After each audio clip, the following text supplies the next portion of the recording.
You've got to move. You've got to move. You've got to move. You've got to move.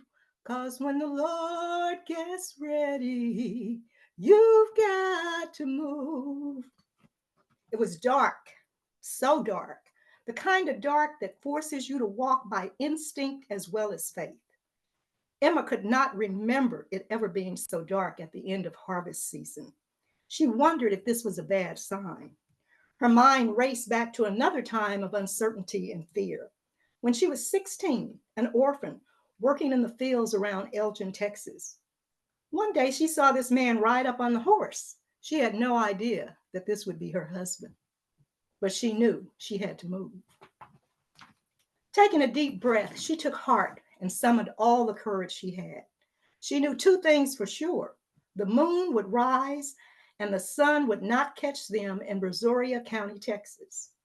Emma, her husband Joe, and their 8 children walked over the plowed fields so they wouldn't make any noise. They walked parallel to the road, so if lights appeared, they would lie down in the irrigation ditch. The family walked quickly, but they did not run. Emma needed the moon to rise so the stars could point the way north. The crossroad was at least a quarter mile away, and they could not turn around. They had to move. While General Order Number 3 arrived in Galveston, Texas on June 19, 1865, enslaved Black people in Texas were set free by that.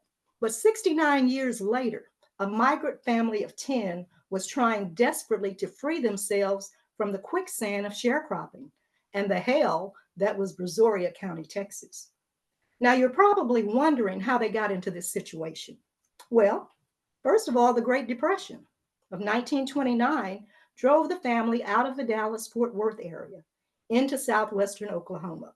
They, along with other families, left Texas and headed for Oklahoma, where the opportunity for less oppression was in Oklahoma. They worked in the cotton and wheat fields and on the cattle ranches. For a few years, they found work and community in Longwolf, Oklahoma.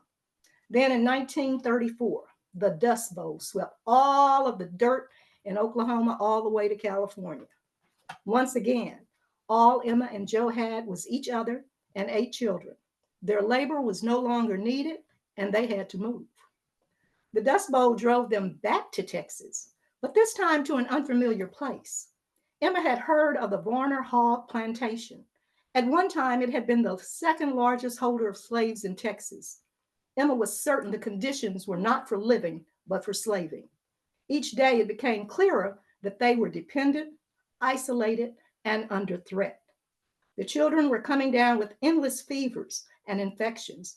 This land felt cursed. The heat was intense. Constant storms and flooding made the disease-carrying flies, mosquitoes, and snakes unbearable. It took Emma a short time to size up this situation. She made a plan because there was no doubt in her mind they had to move. There were endless challenges in sharecropping, but the most frightening specter and deadly first cousin to slavery was Jim Crow. It was an oppressive legal framework that the South used with menace and violence and spurred the Great Migration beginning in the early 1900s and lasting until 1970. As a result of Jim Crow, hundreds of thousands of Black people left the South, thereby draining the labor market. Joe was born in Jefferson, Texas, about 1889. Emma was born in Elgin, Texas, in 1900. They were intimately familiar with this post-slavery threat. They had few options but to become part of a network of migrants seeking work and shelter and relief from the crushing poverty. And this placed them in places where there was no mercy. Emma used to say, "Don't waste your time praying about a setback. Do something about it." And she did. Being frugal was a way of life, and Emma was a genius of making something out of nothing. She studied her plan, which was to get them off of this plantation. She had always been an excellent cook, and she made everything from scratch. She picked wild greens, herbs, fruits, and nuts. She canned and preserved whatever she could grow and forage. The landowner's wife took advantage of Emma's baking skills She would buy pies and cakes and pay her 25 cents, or back in the day, they said 2 bits. Emma placed every penny she could squeeze out of their subsistence living into a biscuit tin. While the oldest children worked in the field, the younger ones were put to work around the landowner's house and garden. All wages were paid at the end of the harvest, but it was also a time when they had to level up with the store. They finished the first harvest and found out how the system really worked. They were upside down with the store because of what they owed the store in the way of dry goods, seeds, and other essentials. The landowner reminded Joe of the contract, which essentially indentured them for another harvest season. He also reminded Joe of the repercussions for not staying and working that next harvest. For Emma, it proved to be an expected setback, because women can see things down the road. The unexpected setback was one of her younger sons who couldn't keep his mouth shut about the biscuit tin. He told Joe, and they both went to town. They came back. John had a pair of new overalls, and Joe was drunk. And that meant they had to work a whole nother year to get off of that plantation. Emma's heart sank, but she did not despair. She started the scrimping and the pinching all over.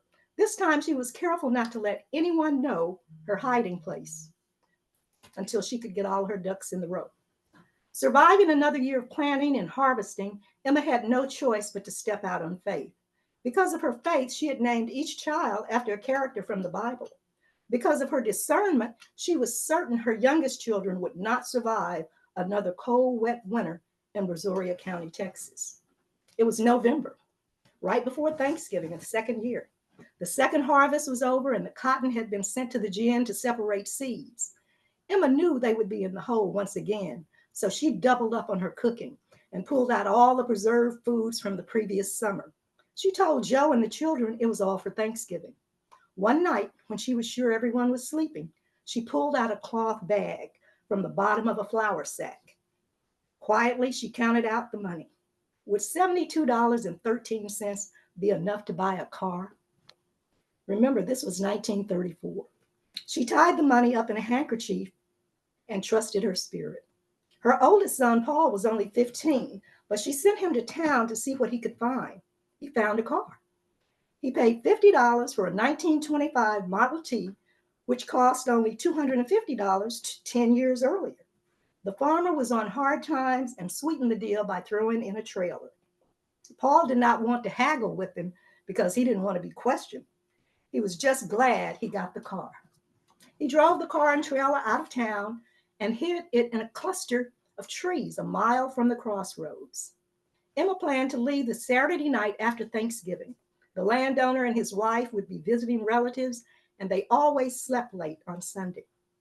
Paul would leave the plantation before sundown and wait for them on the side of the dirt road. Emma told him to have the car pointed north toward Highway 288 because they had to move. Quietly, the full moon kept its promise. It rose like an enormous translucent ball. The clouds rolled back, revealing a trail of stars meant to guide them through and out of this barren land. Just as they made their way through the barbed wire fence, James, who was 4, spotted the car. Everybody was elated. Emma allowed herself to smile as all 10 of them covered the last few yards and squeezed into the Model T and trailer. They never looked back. They never went back, because when the Lord gets ready, you got to move. Thank you.